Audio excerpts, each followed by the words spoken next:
Terima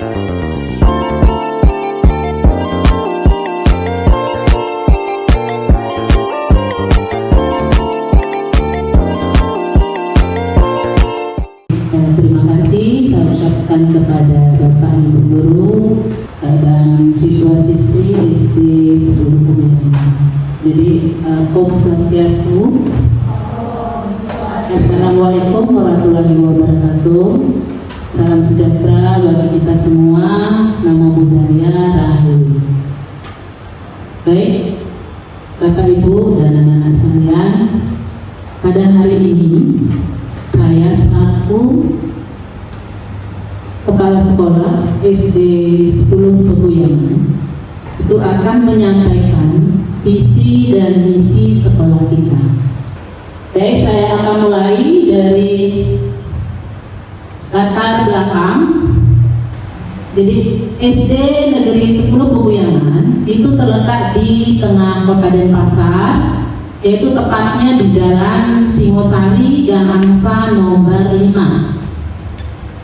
Nah, kemudian mengenai letak strategisnya, jadi SD Negeri 10 Peguyangan terletak di tengah-tengah pemukiman penduduk, di mana memiliki alam lingkungan yang mendukung atau sebagai sumber belajar, karena memiliki halaman yang luas, kemudian ada sungainya di sebelah timur, kemudian ada tempat persembahyangan agama Hindu atau pura. Nah, kemudian untuk kegiatan pengembangan diri yang dilaksanakan itu beranjak dari aktivitas keseharian masyarakat pendukungnya, seperti misalnya menjajahitan, kemudian keterampilan menganyam bambu, ada tari Balinya dan nyastre Bali itu sebagai potensi keunggulan lokal, dan bahasa Inggris sebagai keunggulan global, ya. Nah, kemudian lanjut, di mana SD Negeri 10 Peguyangan itu didukung oleh 3 banjar, yaitu Banjar Kakak Tengah, Banjar Kakak Kaje, dan Banjar Raja Sari. Mengenai siswanya, itu siswa SD 10 Peguyangan itu notabene dari luar Denpasar, ya. Jadi yang merantau di sini. Nah, jumlah siswa pada tahun 2024-2025 itu sebanyak 292 dan terdiri dari 10 rombel. Di tahun yang lalu kita sudah menamatkan siswa sebanyak 59 orang. Kemudian SD Negeri 10 Peguyangan itu didukung oleh 1 kepala sekolah, 10 guru kelas, 5 guru bidang studi, ya, pengapel, kemudian ada 1 TU, 1 petugas perpustakaan, kemudian petugas kebersihan, dan 1 petugas keamanan. Nah, lanjut dengan SD Negeri 10 Peguyangan pada saat ini di tahun 2024-2025, jadi telah melaksanakan kurikulum Merdeka secara serentak dari kelas 1 sampai 6. Nah, mengenai prestasi, di tahun yang lalu kita sudah memperoleh prestasi lumayan banyak, baik dari akademik maupun non-akademik. Nah, itu yang bisa sampaikan mengenai latar belakang sekolah kita. Kita lanjutkan dengan pengumuman berikut. Nah, sebelum sebelum saya menuju ke visi dan misi, ya. Jadi perlu juga saya ingatkan kepada Bapak Ibu, ya. Visi itu apa sih? Jadi visi adalah cita-cita jangka panjang yang ingin dicapai bersama. Nah, kemudian misinya itu adalah langkah-langkah atau upaya strategis yang akan dilakukan untuk mewujudkan visi tersebut. Ya. Baik, saya lanjutkan dengan visi SD Negeri 10 Peguyangan. Terwujudnya pendidikan yang inovatif, berbudaya, dan berkarakter dan peduli lingkungan. Nah, kalau kita lihat kalimat ini ada 4 kata kunci. Jadi ada 4 kata kunci, yaitu ada kata inovatif, ada berbudaya, berkarakter, dan peduli lingkungan. Jadi kita SD Negeri 10 Peguyangan menginginkan atau ingin mewujudkan kata-kata ini ya, inovatif, berbudaya, berkarakter, dan peduli lingkungan. Nah, kemudian kita telah jabarkan dalam indikator visi. Jadi kita udah jabarkan dalam indikator visi, yaitu terwujudnya pengetahuan dan keterampilan yang inovatif. Kedua, terwujudnya lingkungan sekolah berbudaya dan berbudaya. 3, terwujudnya sekolah yang berkarakter profil pelajar Pancasila. Dan 4, terwujudnya sekolah peduli lingkungan yang berlandaskan Trihita Karana. Nah, untuk mewujudkan semua ini, maka kita memerlukan misi. Ya. Misinya juga sudah kita susun bersama ya. Jadi ada 9 misi yang sudah kita susun ya. Misi yang pertama itu adalah melaksanakan pembelajaran yang relevan dengan perkembangan ilmu pengetahuan dan teknologi. Nah, untuk melaksanakan pembelajaran yang relevan dengan perkembangan ilmu dan teknologi ya, jadi guru harus memanfaatkan teknologi dalam proses belajar mengajar. Jadi memanfaatkan smartphone ya, kemudian menggunakan platform-platform pendidikan ya, yang mendukung proses pembelajaran. Kemudian mengintegrasikan teknologi dalam materi pelajaran dan kolaborasi dengan rekan guru yang lain. Jadi ini contohnya ya.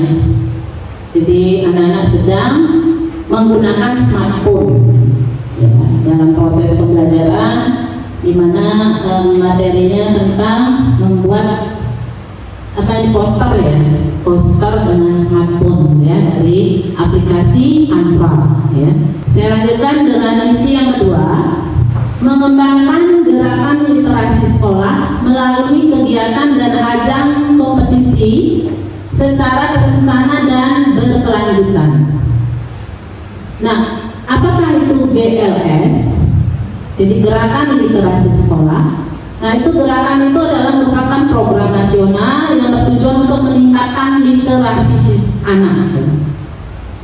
Kemudian literasi yang dimaksud di sini bukan hanya sekedar membaca dan menulis saja, tetapi mencakup kemampuan memahami, menganalisa, serta menggunakan informasi dalam berbagai bentuk. Nah, kemudian GLS ini dapat kita wujudkan dalam kegiatan, yaitu kegiatan pembelajaran ya. Jadi GLS juga dapat dilaksanakan dalam proses pembelajaran di mana siswa diharapkan mampu mengakses, memahami, dan menggunakan segala media secara cerdas dan menumbuhkan minat baca serta meningkatkan keterampilan kompetensi kognitif siswa. Jadi itu dalam kegiatan pembelajaran. GLS dalam kegiatan pembelajaran. Kemudian GLS juga dapat dilaksanakan melalui ajang kompetisi. Ya. GLS juga dapat dilaksanakan dalam ajang kompetisi. Ya. Ajang kompetisi adalah perlombaan yang memotivasi siswa untuk mengembangkan keterampilan literasi mereka, seperti lomba membaca cepat, ya. Kemudian memahami isi buku, debat, cerdas cermat, storytelling, ya.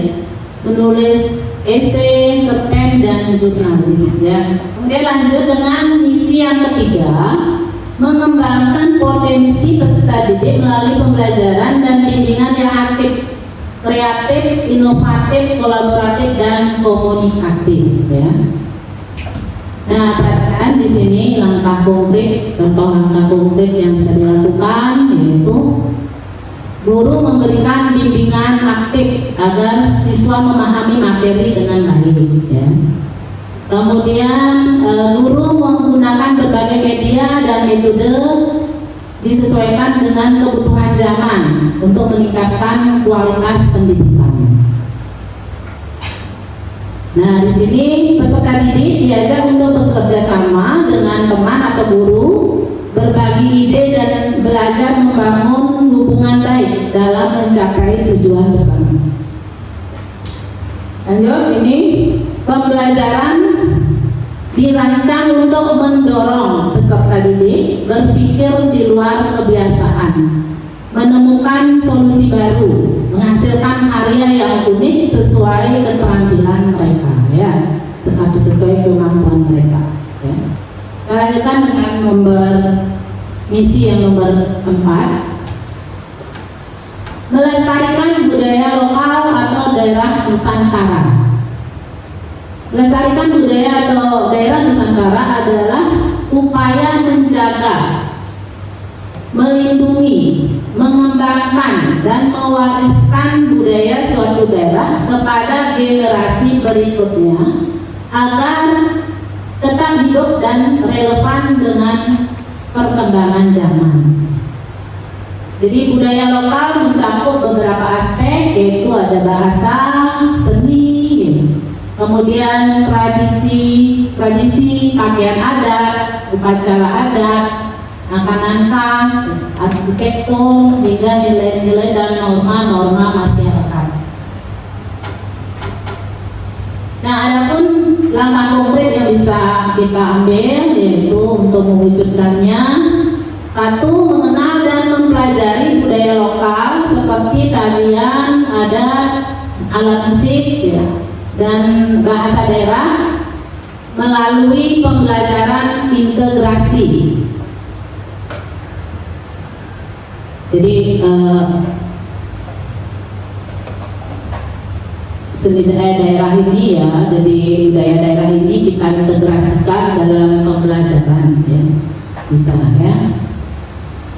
Misalnya dalam bahasa Indonesia bisa kita integrasikan budaya-budaya daerah itu, ya. 2, mengikuti kegiatan lomba atau pentas seni di daerah sekitar. Kalau misalnya ada lomba-lomba di sekitar kita, seperti kemarin ada lomba di Karang Taruna, ya, mengadakan lomba tari, itu bisa kita ikuti, ya.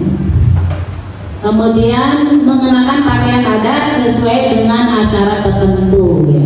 Jadi kita menggunakan pakaian adat setiap hari Kamis, kemudian purnama tilem, ya, juga menggunakan, dan bahkan di hari-hari nasional kita juga menggunakan pakaian adat saat acara bendera, ya. Nah, di sini ada contohnya, ya, meningkatkan. Nah, di sini ada pembinaan, bimbingan dari seorang guru kepada siswa, ya. Ini gimana untuk meningkatkan pemahaman peserta didik tentang budaya lokal. Nah, kemudian ini ada pembinaan tari, itu dilakukan melalui kegiatan ekstrakurikuler. Lalu ini anak-anak sedang menggunakan pakaian adat pada perayaan hari-hari tertentu. Kemudian ini mengikut sertakan siswa dalam kegiatan lomba-lomba budaya daerah. Lanjut dengan misi nomor 5. Mengintegrasikan nilai P5 ke dalam proses pembelajaran, pelaksanaan pembelajaran, dan penilaian pembelajaran. Guru memasukkan nilai-nilai P5 ke dalam rancangan pembelajaran sehari-hari. P5 tidak hanya dirancang tetapi dilaksanakan secara nyata dalam aktivitas belajar di kelas. Selain penilaian akademik, guru juga menilai Sejauh mana nilai-nilai P5 diterapkan oleh siswa dalam pembelajaran? Penilaian itu bisa kita pakai berupa penilaian sikap, proses, ini proses kerja ya maksudnya ya, dan hasil karya. Salah satu langkah untuk mewujudkan 6 dimensi profil pelajar Pancasila dilakukan melalui proyek penguatan profil pelajar Pancasila, yaitu pembelajaran lintas disiplin, kemudian ilmu dalam mengamati dan memikirkan solusi terhadap permasalahan di lingkungan sekitar untuk menguatkan berbagai kompetensi dalam profil pelajar Pancasila. Jadi ini contoh langkah konkret yang bisa dilaksanakan, yaitu nah ini anak-anak sedang melaksanakan P5 ya. Jadi keterampilan menganyam di sini ya masuk, berarti masuk budaya lokal juga ya. Selain itu, selain adanya yang di gambar di sini apa saja ya profil pelajar Pancasila yang sudah Ibu Bapak lakukan apa? Yang sudah diajar anak-anaknya? Pengolahan sampah ya, ini sudah ya. Selain itu apa? Nah, kelas 1 apa yang sudah dilakukan? Ibu guru kelas 1 P5-nya apa? Makanan sehat. Oh ya, makanan sehat juga ya. Jadi seperti kemarin kita ngambil tema apa? Tema apa? Itu sekarang. Tahun lalu apa? Kewirausahaan. Ya, kalau sekarang baru gaya hidup berkelanjutan. Ya. Lanjut dengan misi yang ke-6, meningkatkan kesadaran peduli lingkungan sekolah yang aman, nyaman, dan menuju sekolah clean and green. Menjaga dan memelihara kebersihan lingkungan merupakan faktor penting dalam menunjang pembentukan lingkungan yang sehat. Ini adalah satu contoh langkah konkret yang bisa diambil, yaitu memberikan sosialisasi tentang pentingnya menjaga kebersihan dan memelihara kebersihan lingkungan ya. Kemudian ini juga mengajak siswa untuk memilah sampah yang ada di sekolah, dan kemudian bisa kita jual atau kita tukarkan ke bank sampah Seri Rezeki. Nah, ini adalah kegiatan mengajak siswa untuk merawat kebun ya. Jadi merawat kebun kita.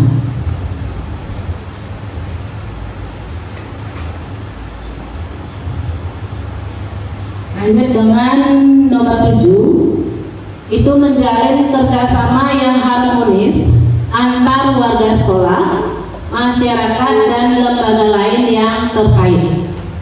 Jadi membangun hubungan yang penuh pengertian, saling mendukung dan tanpa konflik antara pihak-pihak yang berkepentingan, agar semua pihak dapat bekerja sama dengan tujuan yang sama, meningkatkan kualitas pendidikan dan menciptakan lingkungan sekolah yang kondusif. Nah, ini langkah-langkah yang bisa kita ambil, yaitu menjalin kerjasama antar warga sekolah, yaitu kepala sekolah, guru, staf, ya, siswa, dan orang tua. Kedua, melibatkan masyarakat di sekitar sekolah untuk mendukung program sekolah. Kemudian menjalin hubungan dengan instansi lain yang terkait. Jadi ini ya, ini contoh yang sudah dilaksanakan kerjasama dengan warga sekolah. Jadi Ibu Bapak sudah melaksanakan kegiatan komunitas ya, komunitas belajar. Itu juga salah satu langkah konkret yang bisa kita ambil ya untuk mewujudkan misi yang ke-7 ya. Kemudian ini adalah melaksanakan kegiatan dengan orang tua atau masyarakat ya. Kemudian ini adalah menjalin hubungan dengan instansi lain. Di sini adalah yang instansi lainnya adalah YLAI, Jadi perpustakaan kita bekerjasama dengan YLAI. Lanjut dengan misi yang ke-8, menumbuhkan kesadaran, penghayatan dan pengamalan ajaran agama masing-masing. Menumbuhkan kesadaran dan penghayatan ajaran agama masing-masing merupakan langkah penting dalam pembentukan karakter siswa yang beriman, bertakwa, dan berakhlak mulia. Cara efektifnya adalah dengan melaksanakan pendidikan agama yang relevan dan menarik dengan menggunakan metode pembelajaran interaktif, menggunakan media yang kreatif, menghubungkan dengan kehidupan nyata. Kedua, pengamalan agama dalam kehidupan sekolah seperti doa rutin, perayaan hari besar, kegiatan keagamaan. Tiga, teladan dari guru dan staf. Jadi maksudnya ya guru sebagai teladannya ya dari siswa. 4. Program pendidikan karakter berbasis agama. 5. Membangun lingkungan sekolah yang mendukung pembinaan melalui ekstrakurikuler. Nah, ini adalah salah satu yang sudah dilaksanakan dari cara efektif itu, dan yang lain juga sudah ya. Nah, ini salah satunya yang sudah dilaksanakan, di mana anak-anak memiliki semua siswa, ya semua siswa, baik itu agama Hindu, agama Islam, Kristen, ya, itu mendapatkan kesempatan untuk berdoa bersama ya setiap hari. Kita lanjut dengan misi yang nomor 9. Mengoptimalkan sarana prasarana pembelajaran untuk menciptakan lingkungan belajar yang berpusat pada siswa. Nah, di sini ini cara efektifnya adalah satu, menyediakan fasilitas dan sumber belajar yang mendukung pengalaman belajar yang aktif, kreatif, dan sesuai kebutuhan serta minat siswa. Kemudian kedua, menciptakan lingkungan yang tidak hanya mengandalkan guru sebagai pusat informasi, tetapi lebih mengaktifkan peran siswa dalam proses belajar, seperti tersedianya ruang belajar yang fleksibel dan nyaman. Ya. Sini artinya ya fleksibel dan nyaman itu ruang kelas yang bisa kita gunakan, baik itu dalam pembelajaran berkelompok, ya, mandiri, kegiatan-kegiatan yang lainnya. Jadi bangkunya bisa kita geser-geser, ya seperti itu ya. Kemudian teknologi pendidikan yang tepat. Jadi ibu bapak mengajar dengan teknologi pendidikan yang tepat. C. Sumber belajar yang beragam. Ya, jangan hanya pakai buku saja, ya. Jadi pakailah sumber belajar yang bervariasi. D. Ruang belajar yang mendukung kolaborasi. Tadi sudah di atas sudah yang sampaikan. Jadi kalau bisa ruang belajar itu kalau bisa kerja kelompok bisa, ya. Jadi bangkunya bisa atau mejanya bisa kita geser-geser. Ya. 5. Pendekatan pembelajaran yang mengutamakan keterlibatan siswa. Ya. Jadi bapak usahakan kalau dalam pembelajaran itu selalu melibatkan siswa, baik dalam penggunaan media ya. Jadi media yang sudah bapak ibu siapkan, ya. Jangan kita membawa media tapi kita sendiri yang menggunakan, ya. Kalau bisa supaya langsung anak-anak yang terlibat di dalamnya. Pengembangan keterampilan sosial dan emosional, ya. Nah, ini contohnya. Jadi bapak sudah melaksanakan ini, memanfaatkan fasilitasnya, fasilitas sekolah. Jadi dengan mengajak anak-anak untuk berlatih menggunakan laptop.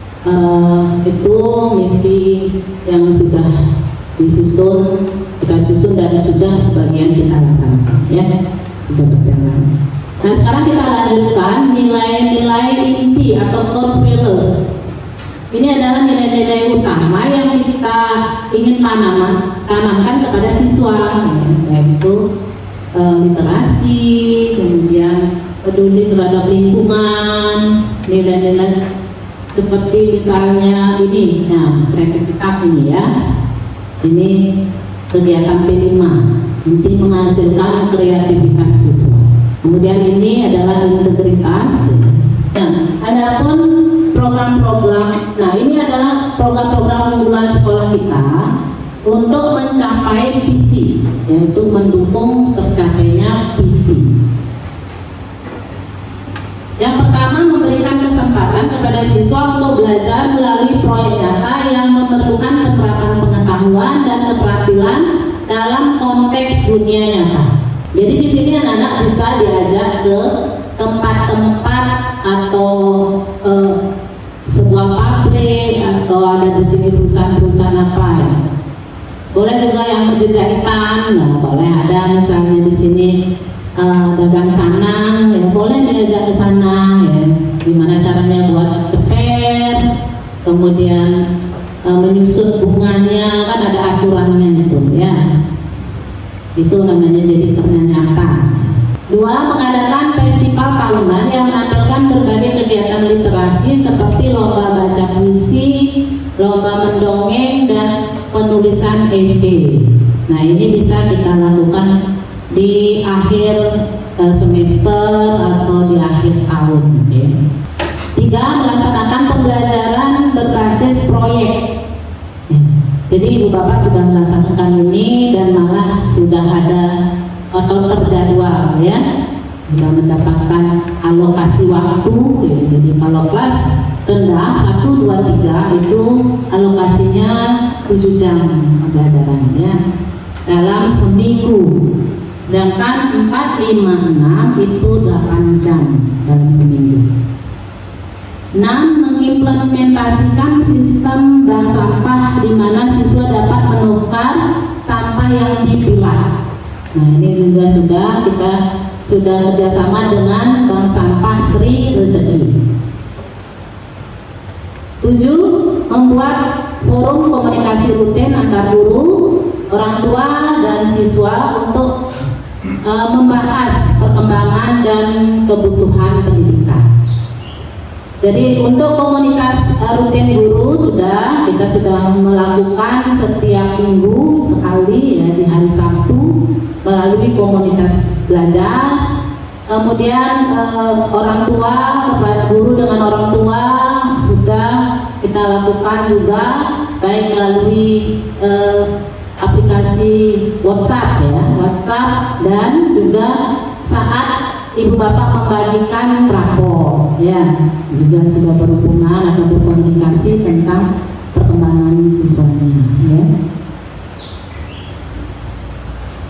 8. Melaksanakan persembahyangan bersama sesuai agama dan kepercayaan masing-masing. Ini sudah setiap hari kita lakukan ya. Jadi melalui suatu pembiasaan.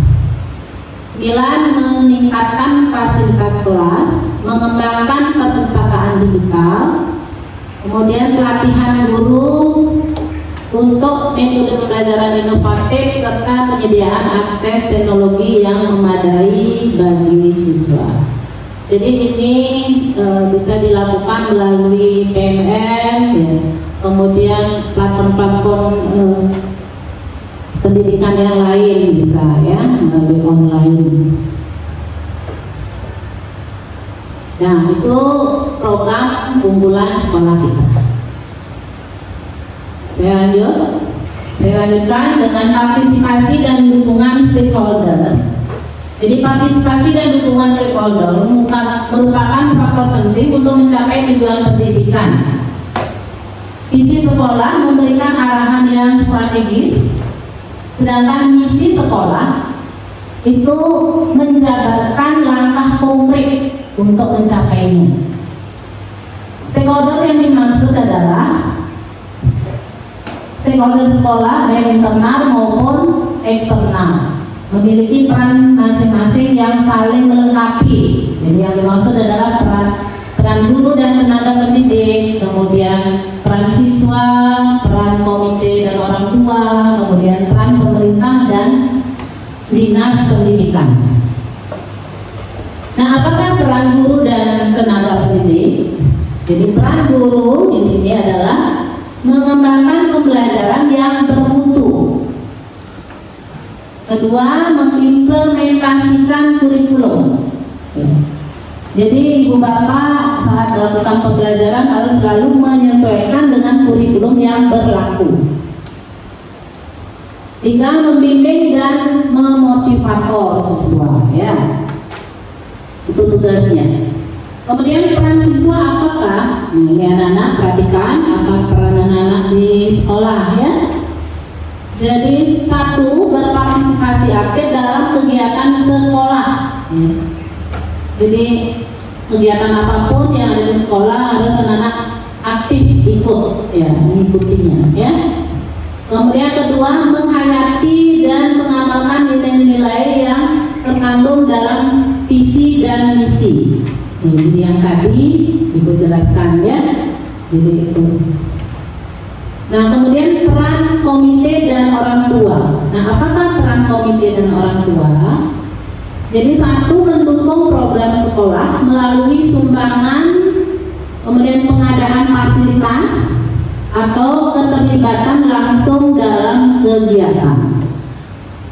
Nah, ini pengadaan fasilitas yang dimaksud, ya. Jadi di dalam BOS itu ada keterbatasan, ya. Dana BOS itu ada keterbatasan untuk penggunaannya. Jadi komite bisa membantu sekolah di luar juknis BOS, ya, di luar apa yang dianggarkan di BOS yang boleh, yang tidak boleh dianggarkan di BOS. Jadi komite yang membantu boleh, ya. Kedua, berperan dalam pendidikan karakter siswa di rumah, ya. Jadi pendidikan karakter itu bukan tugas guru saja, ya. Jadi itu adalah tugas orang tua saat di rumah, ya, anak-anak, ya. Jadi anak-anak lebih lama di rumah, ya, daripada di sekolah, ya. Jadi yang paling banyak itu memberikan pendidikan karakter itu adalah orang tua, ya. Tiga, memberikan umpan balik konstruktif terhadap kebijakan sekolah untuk memastikan keselarasan dengan visi. Nah, kemudian apakah peran pemerintah dan dinas pendidikan? Satu, menyediakan regulasi dan panduan yang sejalan dengan visi sekolah. Kedua, menyediakan anggaran dan infrastruktur. Ketiga, mengadakan pelatihan dan workshop untuk meningkatkan kualitas pendidikan. Jadi itu partisipasi dan dukungan dari stakeholder semua, ya.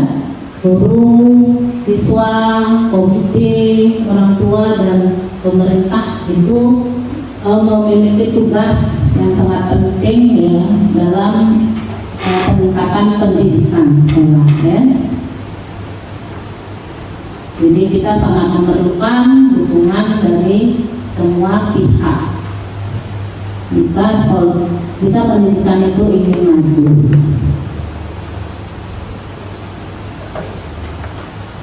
Nah, di sini ada rencana pengembangan masa depan sekolah kita, ya. Nah, kita merencanakan untuk pengembangan ke depan, ya. Jadi karena kita saat ini ruang kelas kita belum memadai, jadi hanya memiliki 5 ruang kelas, sedangkan totalnya sebanyak 10 kelas. Jadi sehingga kita mengambil waktu pembelajaran pagi dan siang. Nah, ini adalah rencananya adalah penambahan jumlah kelas melalui pembangunan gedung di sehingga seluruh siswa nantinya bisa melaksanakan pembelajaran pada pagi hari. Nah, kemudian program atau rencana yang berikutnya adalah pengadaan proyektor di setiap kelas, ya. Jadi kita merencanakan untuk memasang proyektor ke semua kelas supaya pembelajaran bisa terlaksana secara efektif. 3. Kegiatan ekstrakurikuler yang lebih beragam. Jadi kita ingin menambah kegiatan ekstrakurikuler yang lebih banyak lagi, ya. Nah, lalu ini adalah memaksimalkan literasi digital. Nah, ini rencananya. Rencana kita adalah ingin mewujudkan atau memaksimalkan literasi digital untuk siswa. Nah, kemudian yang kelima itu memaksimalkan interaksi, ya, dan komunikasi dengan orang tua. Nah, kemudian dari kelima ini apakah ada ide-ide dari Ibu Bapak, ya, yang bisa kita laksanakan nanti di masa depan untuk pencapaian misi? Ya, Bu Ika. Mungkin terkait literasi digital, sebelumnya karena itu belum bisa kita lakukan, mungkin rencana jangka pendeknya mengaktifkan kembali perpustakaan seperti kita naruh rak di apa namanya itu, ada gandengnya itu loh Bu, taruh rak kecil, kita aktifkan relawan kelas. Sebelumnya kan sudah punya relawan perpustakaan itu, kita sudah punya relawan, kita aktifkan relawan kelas. Misalnya anak-anak nanti setiap pagi itu relawan kelas perpustakaan itu bisa mengambilkan buku, taruh di rak kecil, kemudian kita gantung di sana supaya saat istirahat anak-anak mungkin kadang-kadang enggan ke perpustakaan, yang lebih memilih bermain, jadi bisa teralihkan mungkin dengan ada berbagai macam buku dari perpustakaan yang ditaruh di sana. Mungkin nanti kita berpikir ada ketakutan nanti bukunya hilang dan lain sebagainya, tapi yang namanya usaha kita untuk anak-anak biar mau mengembangkan literasinya, ya nggak apa-apa hilang 1 atau 2 buku, nanti bisa diganti. Mungkin untuk pencatatannya bisa dibantu oleh relawan kelas, dan setiap di kelas itu ada relawan kelas, kita umumkan lagi, ingatkan lagi bahwa di kelas itu ada relawan kelas. Jadi anak-anak yang mau pinjam buku silakan dibantu oleh relawan kelasnya untuk mencatat, kemudian dibawa ke pustakawan. Dan itu bukunya bisa diganti-ganti, mungkin setiap berapa hari sekali itu bisa diganti biar nggak monoton buku-buku itu saja. Itu saja sih usul dari saya. Baik, bagus sekali idenya Ibu Ika, ya. Jadi bagaimana Ibu Bapak dengan pendapatnya Ibu Ika gimana? Setuju, ya. Berarti kita bisa nanti laksanakan kembali, ya. Jadi ide dari Ibu Ika untuk menyiapkan, ya, rak buku di depan kelas, ya. Ya, di depan kelas, kemudian mengaktifkan, ya, relawan-relawan kelas untuk membantu menyiapkan buku, ya, mencatat buku, ya, seperti itu, ya. Itu untuk meningkatkan literasi. Itu salah satu adalah gerakan literasi sekolah, ya. Yang lain dapatnya, ya. Terima kasih kesempatannya. Izin menyampaikan untuk mungkin yang bisa dijadikan rencana pengembangan masa depan sekolah. Salah satunya yaitu kita akan mengaktifkan kembali dinding majalah dinding sekolah, Ibu mohon izin.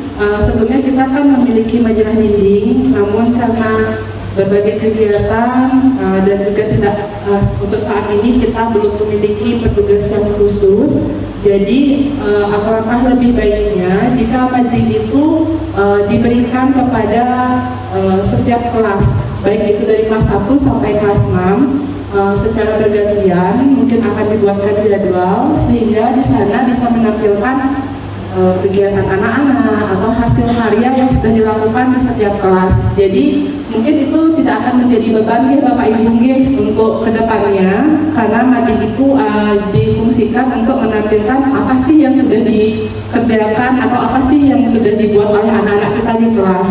Jadinya dari kelas 1 sampai kelas 6 kita memiliki jadwalnya masing-masing ya kan? Jadinya tidak keluar dari apa yang kita ajarkan di kelas, atau kita harus menyiapkan waktu yang tersendiri untuk menyiapkan mading di jadwal yang kita peroleh. Terima kasih Ibu untuk ide yang tiap sampaikan. Terima kasih. Baik, bagus sekali usulan dari Ibu Komang ya. Jadi memang betul sekali. Jadi kita harus mengaktifkan mading itu kembali ya.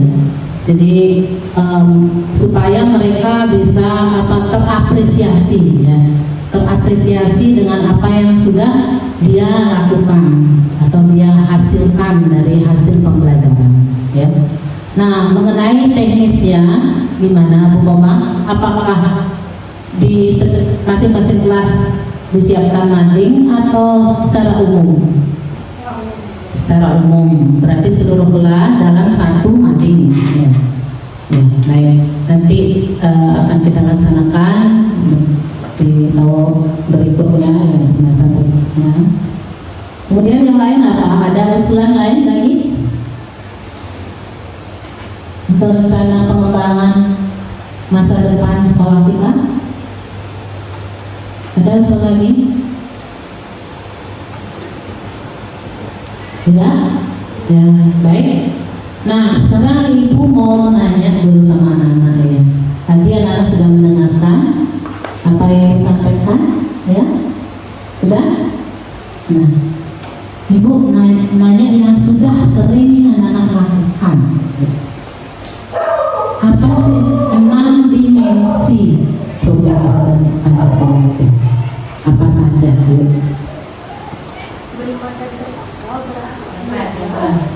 Beriman dan bertakwa, berakhlak mulia, gotong royong, mandiri, kreatif, sama kreatif. Berakhlak mulia, bertakwa kepada Tuhan Yang Maha Esa, mandiri, gotong royong, kreatif, sama bernalar kritis. Jadi itu adalah rencana pengembangan masa depan sekolah kita.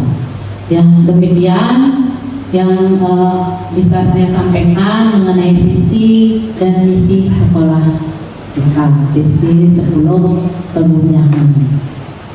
Baik, kalau gitu saya akhiri sosialisasi ini dengan Om Santi Santi Santi Om. Terima kasih. Dan semuanya.